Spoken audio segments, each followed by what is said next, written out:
Ladies and gentlemen, welcome back to another amazing video. It's about my guy Kendrick Nunn. Why am I doing something about Kendrick Nunn?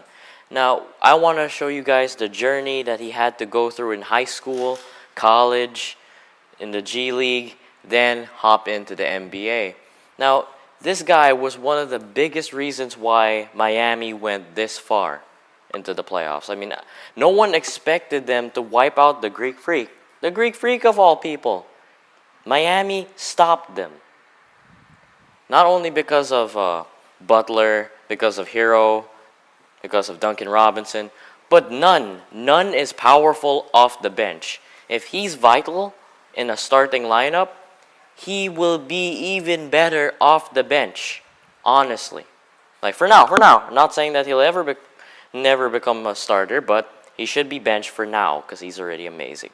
Now, coming out of high school, going to Simeon, he was a bit of an unknown prospect. I mean, now I watched some of his high school highlights like 2 years ago. I mean, he was pretty good. I saw something in him. I made him, like my comparison of him is Rajon Rondo with a mix of Westbrook's like vert. Not saying that Westbrook has the exact same vert as Kendrick Nunn, but I mean the drive, the hustle, that's what he has over them. Now, out of high school, this guy only came out a 4-star recruit. Now, what?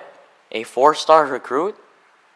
I mean, he was kind of unknown in high school. I mean, everyone was basically just minding their own business. And this guy decided to go to Illinois, then transferred to Oakland, since he wanted a bigger role.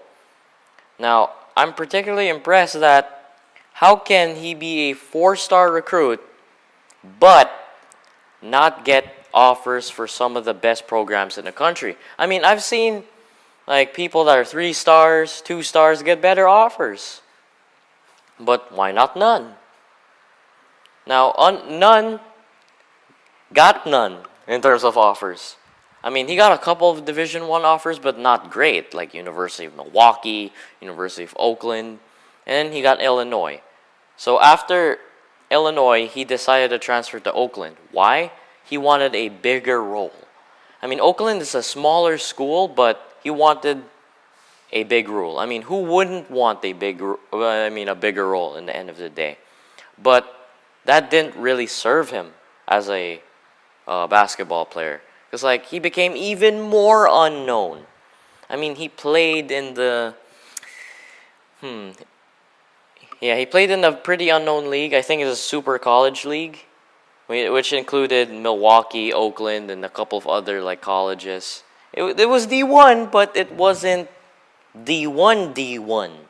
What I mean that by D1, I mean is like Kentucky, Duke, Syracuse, all them big people and big colleges in the Pac-12, Big East, and etc. But this is just Div 1.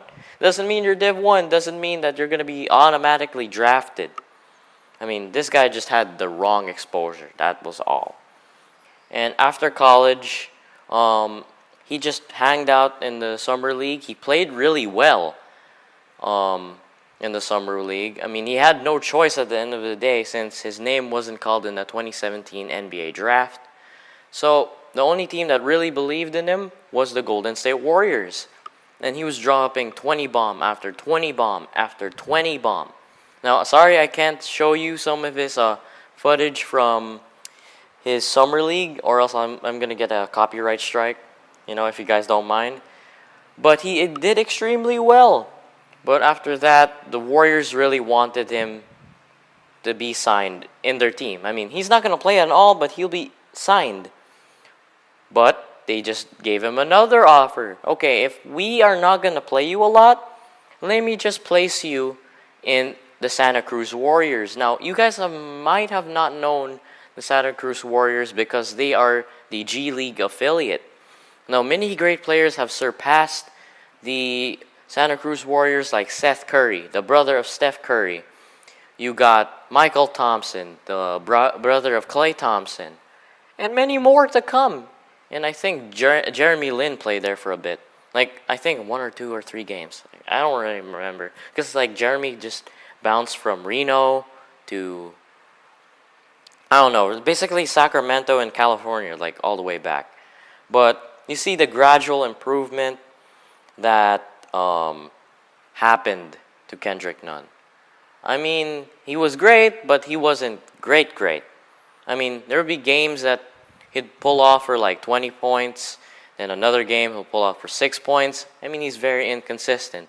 I mean, if you're inconsistent in overseas and college, like the time that you really need to like show out, you're not gonna get any offers. Like no team is gonna call you that, hey, we want you, bro. I mean, you're pretty cool. So after his opportunity in the G League, there was only a couple teams that believed in him. And I think 5 of them are in the East. You got the Miami Heat, the people who he ended up being with, Boston Celtics, but they didn't want him in their actual team since they already had Carson Edwards already, so they didn't really need like a guard off the bench since he lost Terry Rozier. But in those 2 games that he showed out in Santa Cruz, he had 30 points, which is it's really good. The fact if you average 30 points in 2 consecutive games, you're off to a really great start. Now, Miami tried shooting him an offer with the Skyfox Skyforce, which many have came from, including my guy Derrick Jones Jr., the monster, the guy who is currently the dunk contest champion. Now, I'm not say all I can say is Aaron Gordon got robbed. He got robbed. I mean, I like D Wade and all, but I think that was a horrible call. Horrible call. The fact that he just robbed them for Derrick Jones. I do not I didn't really mind that it was Derrick Jones, but I wish it could have went around more in the dunk contest. Okay, out of that. So Miami just shot him an offer since they really were desperate of having a point guard that is willing to pass around the rock and to really commit to the system of basketball. Miami's system of basketball, like Coach Spo or Eric Spoelstra, he wanted this style called run and gun. Basically, you're in a 3-2 zone, both on offense and on defense. On offense, both the shooting guard and point guard will go together. Now, the shooting guard has to ensure that the point guard has possession of the ball and the others follow. Now, in the Miami Heat's run and gun style, they are willing to have their offense be done within less than 15 seconds. Now, there is a 24-second shot clock, but they want to make use of those extra seconds so they can be able to grab both offensive misses, offensive rebounds, defensive rebounds. But he really fits into the style. Now, Goran's production kind of went into a halt for a bit. I mean, Goran's a great player, but he's very, very inconsistent. So Miami had no choice but to place him on the bench. Now, this was the time for Kendrick to shine. 15 points a game.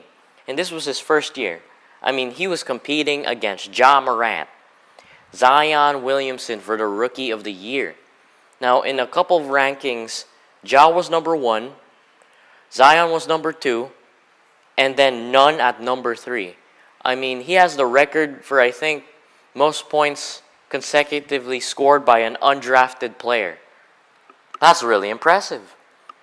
And the fact that he helped Miami push towards the playoffs and have an amazing spot where they are at right now, which are the Eastern Conference Finals. Now, although, in my honest opinion, I don't think Miami is going to win. They might win, I'm just saying.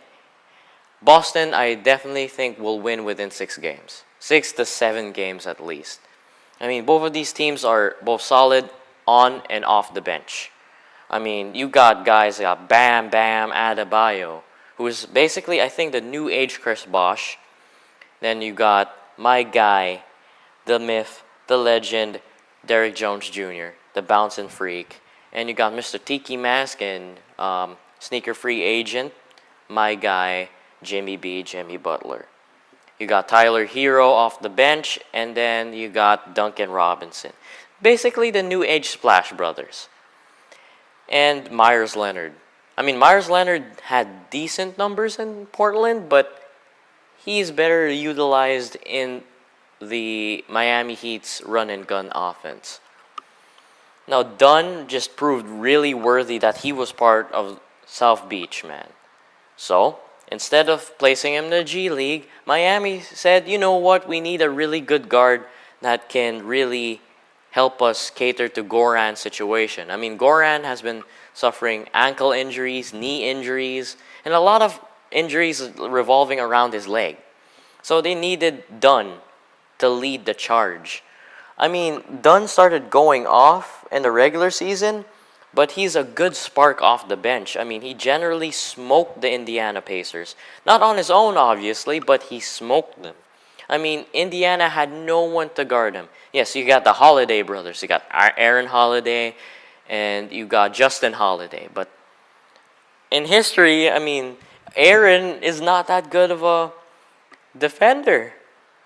And then obviously Malcolm Brogdon had to start because, you know, they really needed him. And then TJ Leonard, okay?